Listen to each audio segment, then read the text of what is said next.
Amen. Que Dieu soit béni. Qui on n'a pas salué? Ouais, on a déjà salué. Amen. Que Dieu soit béni. Et nous sommes à notre 8e jour. 8 jours déjà. Et Dieu nous fait du bien, Dieu nous aide, Dieu nous soutient, Dieu nous accorde la force de jeûner et d'être dans le programme. Amen. Que Dieu soit béni. Ce que tu vas recevoir va te surprendre. Alléluia. Et Dieu va le faire. Amen. Nous allons lire la parole de Dieu. C'est favorable pour toi, tu vas lire. Genèse chapitre 1er. Genèse chapitre 1er à partir du premier verset.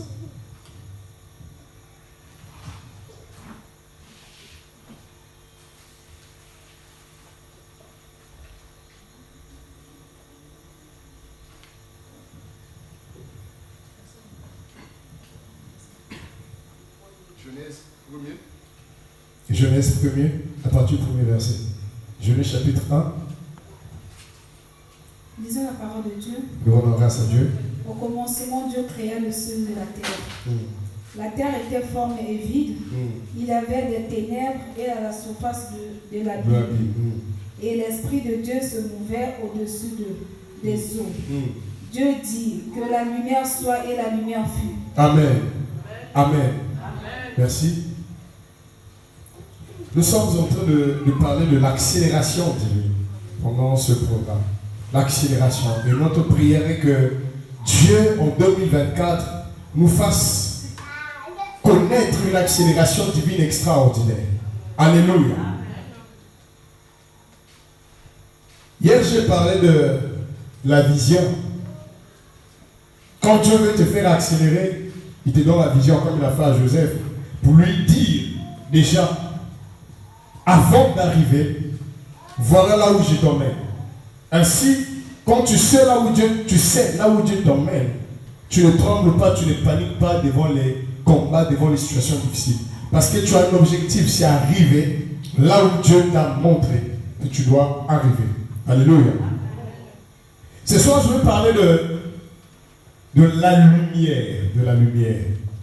La Bible dit, au commencement, Dieu créa les cieux et la terre. La terre était informe et vide. Il y avait les ténèbres à la surface de l'abîme. Et l'Esprit de Dieu se mouvait au-dessus des eaux. Et Dieu dit que la lumière soit et la lumière fut. Que la lumière soit et la lumière fut. Quand on parle de l'accélération divine, c'est quoi? On parle de l'exposition de Dieu. C'est-à-dire Dieu te prend, Dieu t'expose. Pas exposer pour détruire ton image, pour que les gens puissent voir ce que tu fais de mal dans le secret. C'est pas de cette exposition que je parle. C'est Dieu qui te met en valeur, c'est même ça. Alléluia. C'est Dieu qui te met en valeur. De la même manière, les artistes, les artisans, les artistes, quand ils conçoivent leurs œuvres, après avoir conçu dans l'atelier, pour que les gens achètent, qu'est-ce qu'ils font? Ils prennent, ils exposent. Ils exposent leurs œuvres. C'est ainsi que vous allez voir les tableaux sont exposés à la fois dans les avenues, en face de Sueco. On expose les tableaux pour que les gens puissent acheter. Parce que si le tableau, quelle que soit sa beauté, s'il est caché, personne ne le verra et personne ne l'achètera. Lui-même, l'artisan, l'artiste, va apprécier son œuvre, mais chez lui à la maison. Les autres n'apprécieront pas, mais parce qu'ils ne le verront pas. Ton œuvre sera appréciée lorsque celle-ci sera exposée.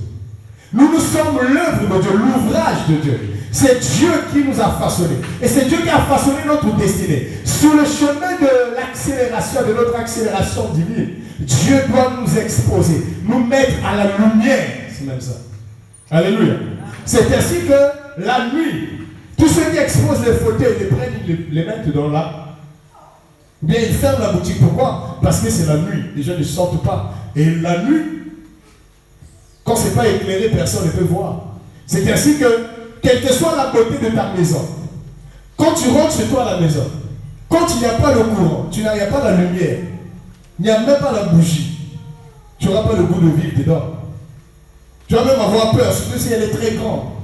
Ce qui fait la valeur de quelque chose, c'est la lumière qui est portée sur la chose. C'est ainsi que Dieu, avant de créer le monde, la Bible dit, la terre était informe et vide. Il y avait les ténèbres, il y avait le noir sur la surface de la vie. Et l'Esprit de Dieu se mouvait au-dessus des eaux. Il n'y avait rien, il n'y avait pas la lumière. Avant que Dieu ne commence à donner la forme à la terre, la première des choses, il a d'abord créé quoi? La lumière. Il a d'abord créé la lumière. Pourquoi? Avant toute chose, avant toute réalisation, avant toute conception, il faut d'abord qu'il y ait lumière. Alléluia. Il faut la lumière. Il faut la lumière.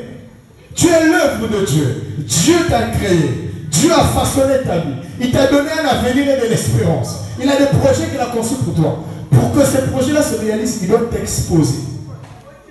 Il doit te mettre à la lumière. C'est ainsi que vous allez voir quelqu'un qui n'était pas connu, en une semaine, devient très connu. Dieu l'a exposé. Alléluia. Dieu l'a exposé. Par exemple, tout à l'heure, avant le culte, on a mis les chants de ces jeunes talents de Madjab ou Gospel, Rafiki, c'est pas Rafiki, les petits là. Il y a plusieurs qui sont passés, des centaines. Mais il y a seulement quelques dizaines qu'on a retenues, dont on parle aujourd'hui. Ils sont nombreux. Ils ont été nombreux.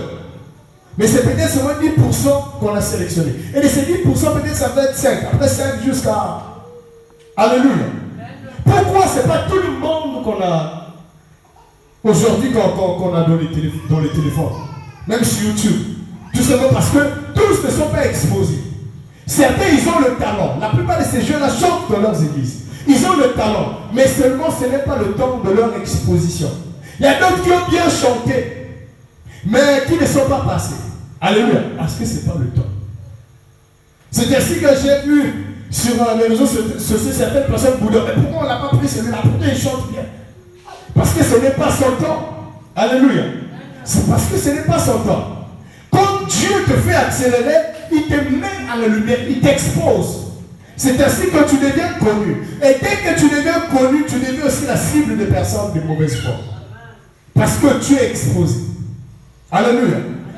Une mangue, quelle que soit sa beauté, quand elle est verte, elle n'intéresse personne. Sauf les femmes qui sont enceintes. Mais elle n'intéresse personne. Alléluia. Tu peux voir quelle que soit la beauté de la mangue. Mais dès qu'elle devient jaune, dès qu'elle mûrit, c'est fini. Même le petit commence à cibler la mangue. Commence à souhaiter qu'il souffle fort pour que la mangue tombe qu'il prenne. Alléluia. Parce que la mangue est exposée. Quand tu veux l'accélération, tu dois savoir que l'exposition, c'est Dieu qui t'expose, ce n'est pas toi-même. Voilà pourquoi quand tu es humain, l'homme, quand par ses efforts, il veut se faire grand, en réalité, c'est une grandeur qui ne dure pas. Alléluia. Et il y a des gens qui sont élevés par Dieu. Quand tu t'élèves, tu n'as pas besoin, même 100 millions, Dieu t'élève. Oui. Dieu te prend, il t'expose, il t'élève, il valorise son œuvre. Alléluia. Et en 2024, Dieu va t'exposer, Dieu va te valoriser. Parce que tu es son œuvre, il va te prendre du témoin devant tout le monde. Il va dire, bon, regardez la personne que vous avez méprisée. J'ai fait de lui quelqu'un, c'est mon œuvre. Je l'ai conçu, je l'ai taillé, je l'ai mondé, je l'ai dessiné. Mon œuvre, elle est parfaite. Voilà mon œuvre. Il prend tous les projecteurs, il les braque sur toi. Alléluia. Vous savez, quelqu'un qui, vous voyez par exemple à la télé, ici là, nous n'avons pas ça. Les salles de théâtre. Dans les salles de théâtre, l'auditoire, généralement la lumière de l'auditoire, c'est une lumière qui est très faible. Ceux qui sont sur la scène sont plus éclairés que ceux qui sont... Et certains, il y a même un gros projecteur qui... Vous pouvez faire le projecteur là qui bouge avec le comédien, avec l'artiste. C'est cette personne qui est exposée. Parce que là, en ce moment, l'homme le plus important, ce n'est pas ceux qui sont dans la foule. Ce ne sont pas les personnes les plus importantes dans un théâtre. Mais ce sont les acteurs qui sont plus importants. Voilà pourquoi eux, même s'ils ont payé, on ne prend pas sur les projecteurs, mais sur les acteurs. Pourquoi? Parce que les acteurs, ce sont les artisans. Ils viennent exposer une œuvre artistique. il t'expose, il oublie tout le monde. C'est-à-dire, il fait en sorte que tout le monde soit oublié, mais qu'on ne regarde que toi. Je dis en 2024, tout le monde te regardera. Tout le monde aura les yeux fixés sur toi parce que tu es l'œuvre de Dieu, l'ouvrage de Dieu. Dieu a décidé de t'exposer. Que la lumière luise sur toi à partir d'aujourd'hui. Alléluia. Tu es l'œuvre parfaite de Dieu. Voilà pourquoi tu ne dois pas être mécontent de ce que tu es, de ta forme, de ta morphologie, de ta taille. Alléluia.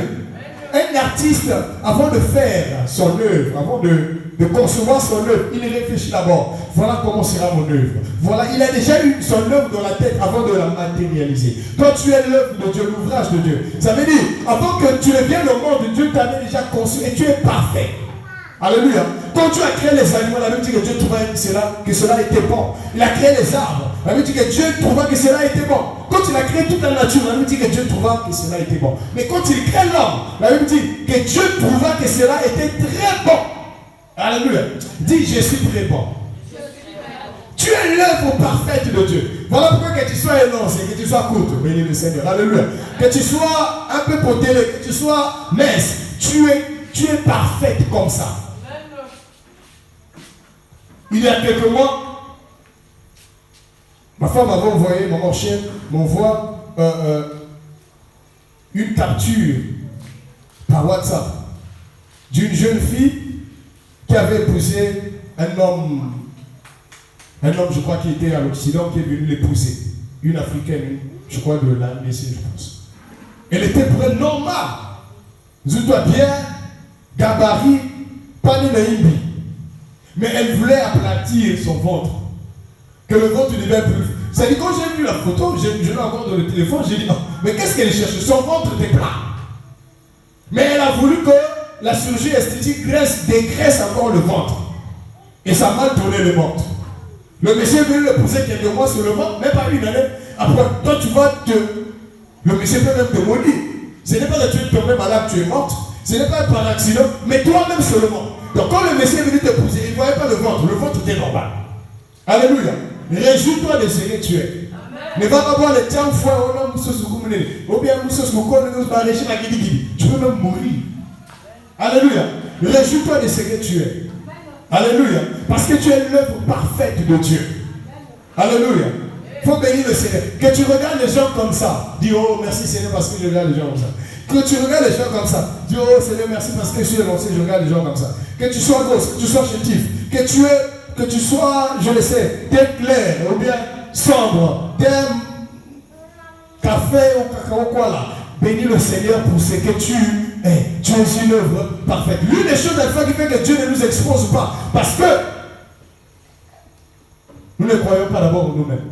Nous doutons. Dieu dit, bon, moi je dis qu'il est parfait, elle est parfaite. Mais elle-même dit qu'elle est imparfaite. Lui me dit il n'est pas parfait. Alors je ne le mets pas. Je ne l'expose pas. Alléluia. Je ne l'expose pas. Parce que Dieu coopère avec notre foi. Nous devons croire que nous sommes parfaits. Dès lors que nous savons que nous sommes une œuvre merveilleuse, ça veut dire nous sommes une œuvre merveilleuse de Dieu. Dès lors que tu crois que tu es une œuvre merveilleuse, Dieu dit voilà, il a compris, il sait qui il est. Il sait qu'il est une conception parfaite. Alors il te prend, il t'expose. À partir d'aujourd'hui, ne doute plus de toi. Alléluia. Ne doute plus de toi. Dieu va t'exposer en 2024. Dieu a décidé de t'exposer. Alors ne doute plus de toi. Et c'est à partir de là, quand Dieu crée la lumière, il a commencé à créer les autres choses. Quand Dieu va t'exposer, c'est là où il va commencer à changer certaines choses dans ta vie. Il va commencer à te donner des moyens. Il va commencer à changer un peu les réalités défavorables. Il va commencer à laver ton image. Il va commencer à essuyer les larmes parce que tu es exposé. Vous savez, quelqu'un qui est connu, quand tu es dans le noir, après on t'expose, tout le monde commence à t'acclamer. Même si tu étais malade qui est connu. Alléluia. Même si tu avais faim à la fin. Voilà pourquoi, des fois je m'étonne. C'est vrai qu'il mange, hein. Mais des fois je m'étonne, je vois des fois pendant les grandes réunions des membres du gouvernement, les grandes réunions, je me dis, il faut qu'il dure 5 heures, 6 heures. Je dis, mais comment ils font? Pourquoi ils ne mangent pas? Parce que vous savez, il y a des niveaux dans la vie, quand Dieu t'amène dans ces niveaux-là, même la faim a peur de toi. Alléluia. Même la faim a peur de toi. C'est ainsi que quand tu as l'argent, tu n'as pas trop faim. Tu manges les petits bonbons. Mais quand tu n'as pas d'argent, Tu sais que demain, la chérie, même pas 100 francs. Dès 4 heures, le ventre commence à déranger. Mais quand tu as l'argent, même jusqu'à 10 heures, tu ne manges pas rien. Parce que même la fin dit, hey, il a l'argent, n'allons pas l'attaquer. Alléluia. Il est devenu quelqu'un, n'allons pas l'attaquer. Mais quand tu n'as pas argent, 4 heures, 3 heures, le ventre commence à insomnie, même le sommeil a fait. Alléluia. Tu vas dans la cuisine comme ça, il n'y a rien. Tu bois l'eau, rien. Comme disait mon père, notre père, quand il est à l'époque, quand il était jeune, quand il apprenait encore le métier, son métier, il était apprenti. Et des fois, il n'avait pas mangé. Il va au boulot, il va apprendre, mais il n'a pas, même sans votre l'acheter à manger. Qu'est-ce qu'il faisait? Ils avaient, lui et ses cousins, il avait une stratégie, dit, la stratégie c'était quoi? Quand on a fait, on voit le ventre, il prenait l'eau, il mettait au feu, l'eau très chaude, après il buvait, pour tuer le ver là qui fait le bruit dans le ventre. Alléluia. Pour tuer le ver. Alléluia. Il était devenu cordonnier, on va dire professionnel en cordonnerie. Alléluia. Donc à son âge, donc il marchait toujours avec son petit fil de fer là, pour la poche. Quand il a son âge, lâche, tac, il colle. Alléluia. Vous savez, quand tu n'as rien, même les chaussures ne te résistent plus. Tu portes seulement un jour comme ça, pas le funga. Et des fois, on t'a appelé quelque part, et c'est encore marché que ça coupe. Tu n'as pas son propos. Et tu vois, tu prends ta soeur dans le quoi. Parce que tu n'as rien. Mais quand tu as l'argent, même la chaussure, il a l'argent. Si on lâche là, il va nous réparer. Alléluia. Quand tu n'as rien, vous savez, quand tu n'as rien, c'est là où tous les problèmes du monde viennent sur toi. Quand tu n'as rien. Alléluia. Et quelqu'un qui n'a rien, c'est quelqu'un qui a peur. Dès qu'une fois l'appelle, on l'appelait, la famille l'appelait. Son père, sa mère l'appelait, son homme vient, il a peur. Il commence à dire, alléluia. Mais quand tu as l'argent, même les appels un peu du genre, il y a problème ici, on a besoin, sont rares. Parce qu'il y a l'argent. Mais quand tu n'as pas l'argent, dès que ça sonne, on m'appelle encore. C'est encore soi, c'est encore quoi ça? C'est parce qu'on n'a rien. Alléluia. Mais quand Dieu commence à t'exposer, c'est là où il commence à créer la terre. C'est là où il commence à créer les animaux, créer les oiseaux. Parce que la lumière est là. Alléluia. Quand Dieu va mettre ses projecteurs sur toi, il va commencer à créer. Il va commencer à mener à l'existence des choses qui n'existent pas dans ta vie. À cause de la lumière qui est là, qui donne la possibilité de commencer à créer certaines choses dans ta vie. Dieu va le faire en 2024. Alléluia. Que Dieu le fasse dans ta vie. Que Dieu crée dans ta vie la richesse. Que Dieu crée dans ta vie la stabilité. Que Dieu crée dans ta vie la prospérité. Que Dieu crée dans ta vie l'élévation. Que Dieu crée dans ta vie la percée. Que Dieu crée dans ta vie, que Dieu amène dans ta vie le mariage. Que Dieu amène dans ta vie les voitures. Que Dieu amène dans ta vie les maisons, les parcelles. Au nom de Jésus-Christ de Nazareth. À cause de la lumière sur toi. La lumière de Dieu est sur toi. Et puisque la lumière de Dieu est là, il va maintenant commencer à créer. Ne t'en fais pas. Les choses qui ne sont pas encore existantes dans ta vie vont commencer à exister d'ici là. N'aie pas peur. En 2024, Dieu le fera. Parce que ce qu'il veut d'abord faire, c'est d'abord la lumière de ta vie. Après, il commence à créer. Puisque la lumière, il a décidé de mettre sur toi sa lumière. Il va commencer à créer dans ta vie des choses qui n'étaient pas là. À partir d'aujourd'hui, la lumière est sur toi et le sourire va revenir dans ta vie. Les plaies qui sont là dans ton cœur vont être pensées et guéries à cause de sa grâce et de sa miséricorde. Au nom de Jésus, qu'il en soit ainsi dans ta vie. Tu dis Amen fort, tu ressens, ça tombe sur toi. Alléluia. Ça tombe sur ta vie, ça tombe sur ta maison, ça tombe sur ta famille, ça tombe sur tes enfants, ça tombe sur tes parents, ça tombe sur ton mari, ça tombe sur ta femme. Au nom de Jésus-Christ de Nazareth, Dieu va commencer à créer dans ta vie. Dieu va commencer à créer dans ta vie. Alléluia. Un homme de Dieu donnait son témoignage, il dit, quand j'étais petit, bon, pas petit, il était encore très jeune. Aujourd'hui, il a, je crois, 52 ans. Mais à l'époque, il dit, moi, ma maison, où il vivait avec un frère, il dit, cette maison-là, c'était, tu rentres entre couchés. C'est-à-dire, dès que tu rentres, tu es dans les lits. Alléluia. Dès que tu rentres, tu es dans le lit. Un petit studio. Et le matelas, même le sol. C'est-à-dire, dès que tu ouvres la porte, tu touches le matelas. Pas vous vous jetez sur le matelas. Donc lui, avec un frère, et il dit, on mangeait difficilement. C'était très compliqué. Un jour, un jeune prophète est venu. Un jeune, et a commencé à dire, je te vois dans tel pays, en train de prêcher. Et dans cette église-là, on t'avait invité, il n'y avait que les blancs. Tu étais le seul noir. Lui il dit, ah! Vous savez, des fois, il y a des gens ici, des fois, quand on te dit les choses, toi, évidemment, tu te vois, tu goûtes d'abord. Tu dis, ah, moi là, j'ai vu d'une famille très difficile, pauvre, même manger là, c'était avec des lestages.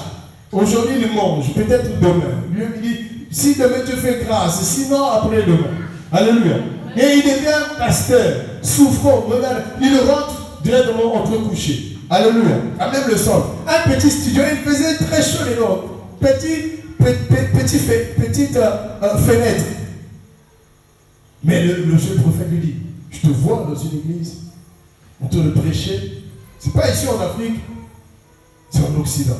Mais tu es le seul noir et avec les blancs. Lui il dit, des années après,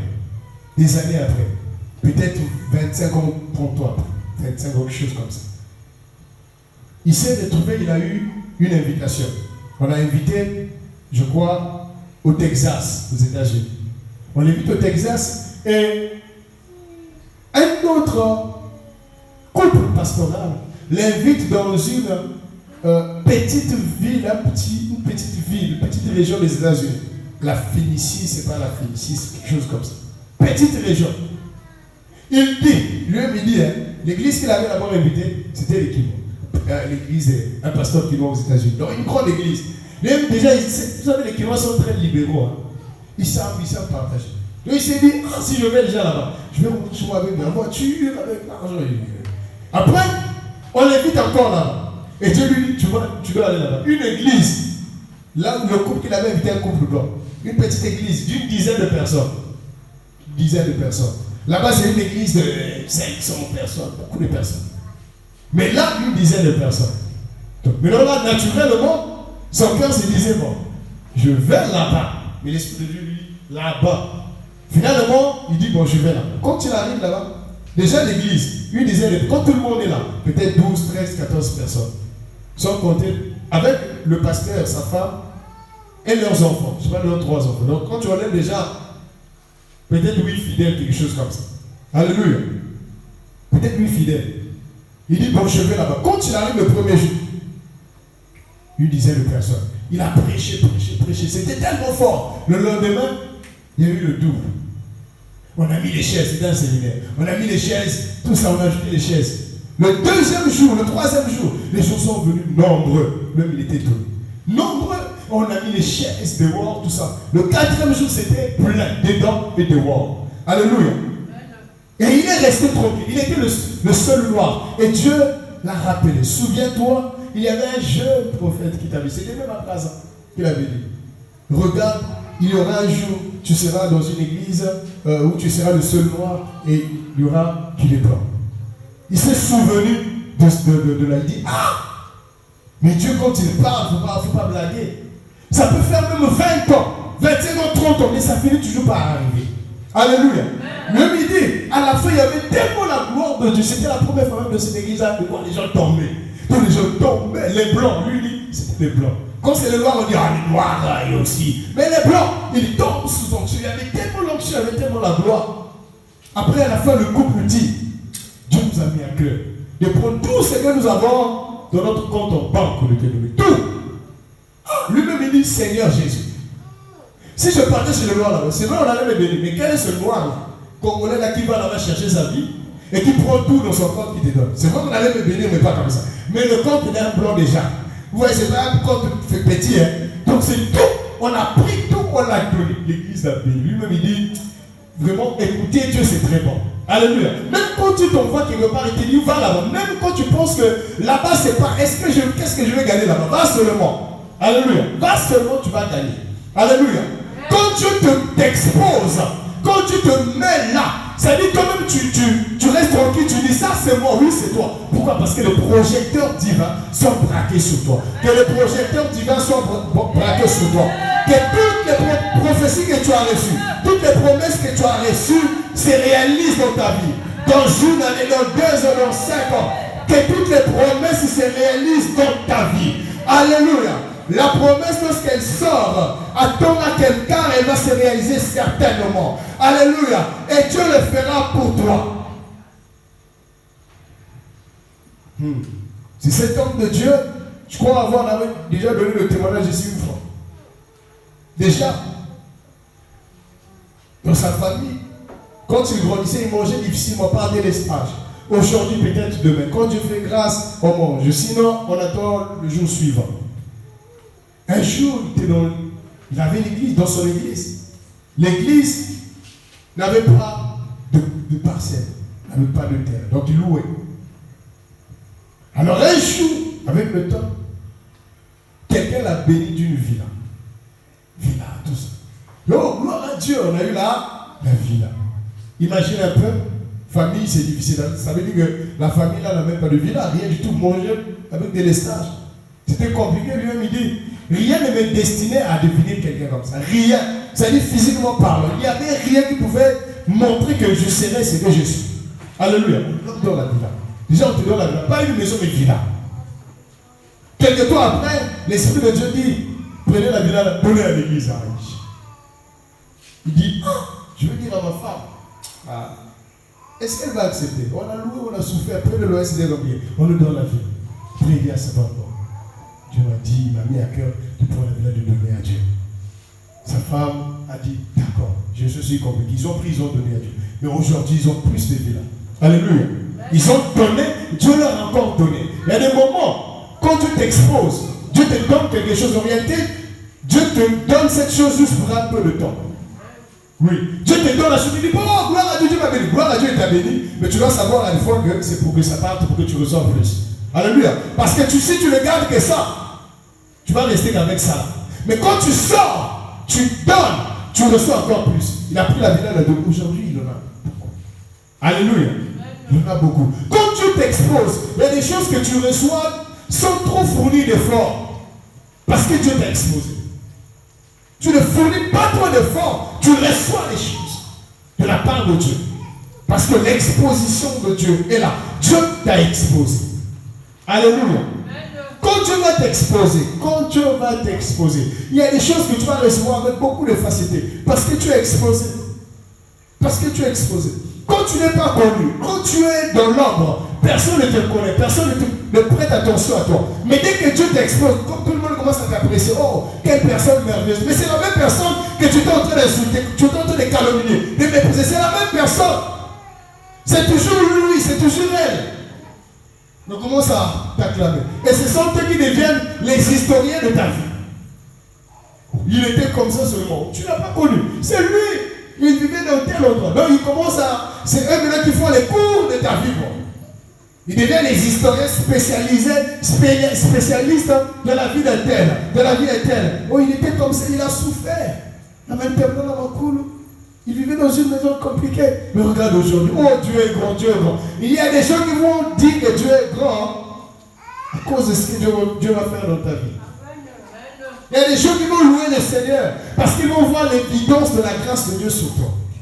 Il y a les gens qui vont adorer le Seigneur à cause de ce que Dieu va faire dans ta vie. Vous savez, il y a des âmes qui seront sauvées, pas parce que tu leur aurais prêché la parole de Dieu, mais parce qu'ils auront vu ce que Dieu aura fait dans ta vie.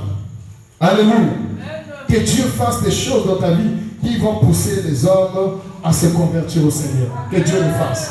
Et Dieu le fera. Alléluia. Que Dieu t'expose à partir d'aujourd'hui. Que Dieu te prenne te mettre en valeur.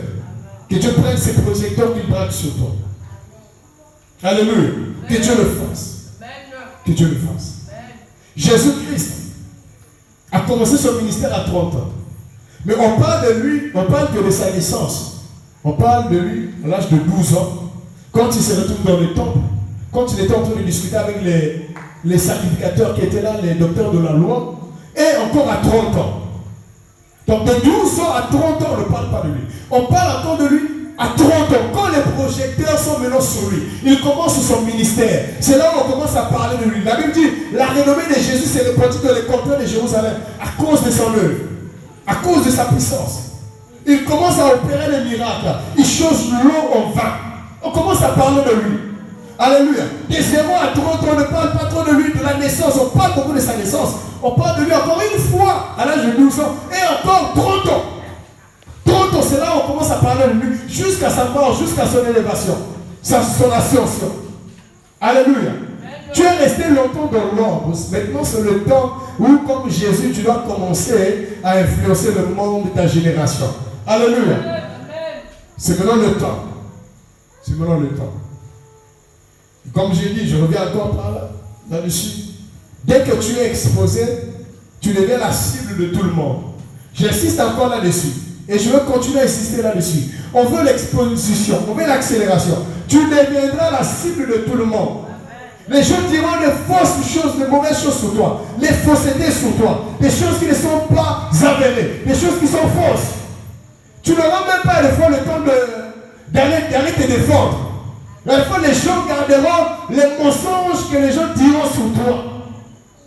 Tout simplement parce que tu es élevé, tu es exposé. Pourquoi? Parce que la lumière est sur toi. Tu sais, lorsque la lumière est sur toi, c'est là où tous tes défauts même apparaissent. Oui. Comme la lumière est sur toi, c'est là où les gens vont commencer à voir tes défauts, tes petits défauts, qui étaient passables. C'est-à-dire, avant, les défauts étaient là, ils le voyaient, mais ils disaient, bon, il est négligé. Mais maintenant que tu es exposé, c'est là où tout le monde va voir tous tes petits défauts.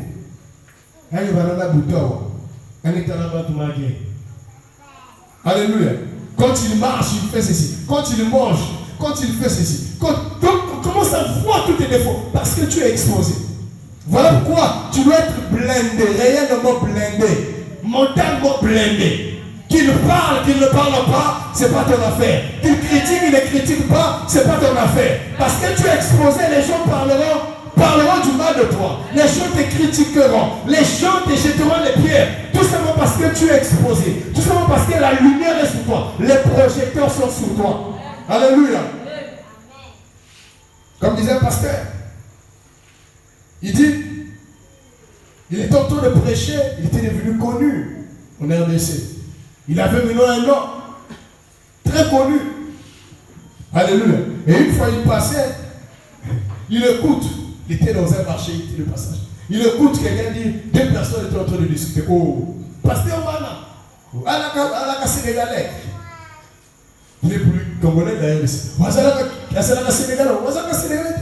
Le pasteur, ah non, c'est Sénégalais, c'est pas lui. Il me dit, ah, moi-même je passais là, je dis, oh, moi je suis Sénégalais. Alléluia, à cause de son teint seulement. Parce qu'il a un teint un peu sombre. Alléluia. Mais il y a beaucoup qui sont noirs.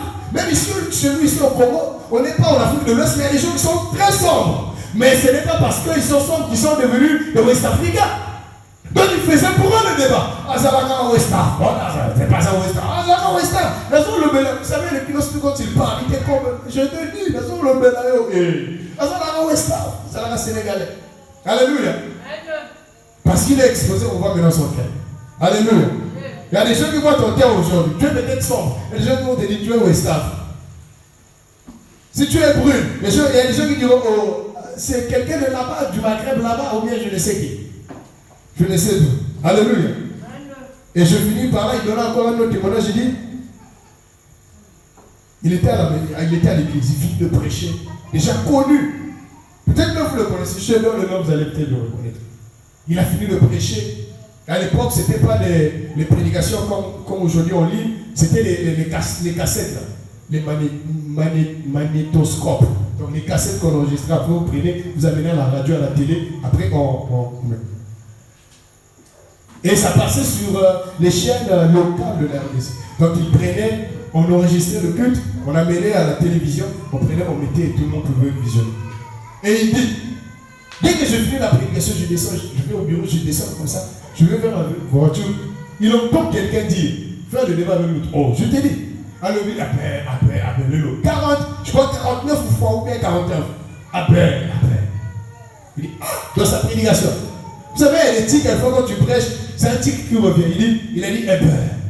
41 fois ou bien, je crois 41 fois ou bien 49 fois. Lui, il dit, ah, Moi, il va directement au service technique qui gère un peu l'audiovisuel. Il dit, donnez-moi un peu la cassette de la prédication aujourd'hui. Faites-moi une copie. Il va à la maison, il va écouter. Lui-même, il écoutait sa prédication. Abel, une fois, une autre. Abel, 2 fois. 41 fois, il dit, ah, lui aussi. Donc il était là seulement en train de compter, mais Abel. Donc toute la prédication, lui, c'était pas son affaire. Alléluia. Quand tu es exposé, les gens vont voir que les défauts, mais pas les qualités. Pas les qualités. On ne verra que les défauts. Il a dit Abel, une fois, Abel, 2 fois, Abel. Mais toi, ma prédication, là, il n'y a que les Abel. Alléluia. Comme quelqu'un disait, le pasteur, lui, il sourit trop dans les prédications qu'il fait. Donc lui, c'est un comédien. Donc toi, la prédication, c'est la comédie. Il vient lire la Bible, il te prêche. Il y a des gens qui aiment qu'on le prêche, le pasteur te prêche front fermé. Il ne pleure pas. Quand tu parles, il crie. Il pleure. Mais quand le pasteur te prêche, il y a des fois, il sourit. Il y a des fois, le pasteur, il n'y a pas d'onction dedans. Comme disait quelqu'un, quand le pasteur, lui, le pasteur doit être, tu vois, le pasteur chaussure, talon, usé, légèrement usé, ponché. Vous voyez un peu ce genre de talon. C'est-à-dire qu'il a tellement marché avec chemise parachute, grosse chemise, pantalon, vous voyez les pantalons des boubous, des West Africains, les gros pantalons là. Chaussures, donc quand il marche, la chaussure était normale, mais puisque là, elle me sigue, donc il marche comme ça. Cheveux, non coiffés, mais en désordre. Barbe, il dit, l'homme de Dieu, il a l'onction. Et l'homme de Dieu, quand tu vas se faire beau, il se coiffe, les habits bien cintrés, il a perdu l'onction. Alléluia. Ça n'a rien à voir avec ça. Alléluia. Que je vienne ici en costume, que je vienne ici en jean, c'est la même chose. Alléluia. C'est la même chose. Ça ne change rien. Ça ne change rien. Alléluia. Que tu viennes ici en super sang, que tu viennes ici en bisco, que tu viennes ici en super wax, que tu viennes ici en impréco, en réel, hein, ça ne change rien. C'est que Dieu avait prévu de te donner là, il va te le donner. Alléluia. Même si les gens disent, mais Dieu s'en fout, Dieu te donne ce qu'il a prévu de te donner. Alléluia. Dieu, même quand les gens vont te critiquer, Dieu ne va pas s'occuper de tes voisins. Alléluia. Du reste, Dieu, avant d'agir dans ta vie, il ne demande pas la permission de tes voisins. Parce que s'il fallait seulement qu'il demande la permission de tes voisins, Dieu ne ferait rien dans ta vie. Alléluia. Ton voisin ou pas ton voisin, Dieu s'en fout. Dieu fait ce qu'il veut faire dans ta vie et Dieu le fera. Alléluia. On va se lever, tu vas prier. On va prier.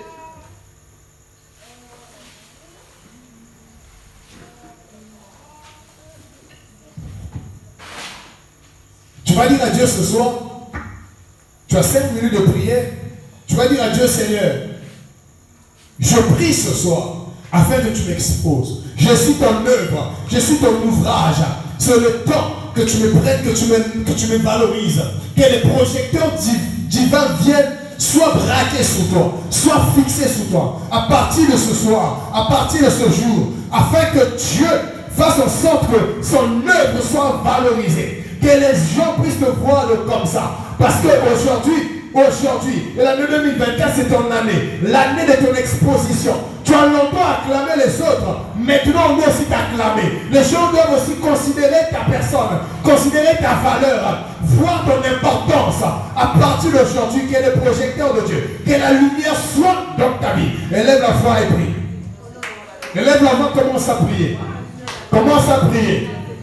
Dieu doit t'exposer. Tu es son œuvre. Une œuvre parfaite.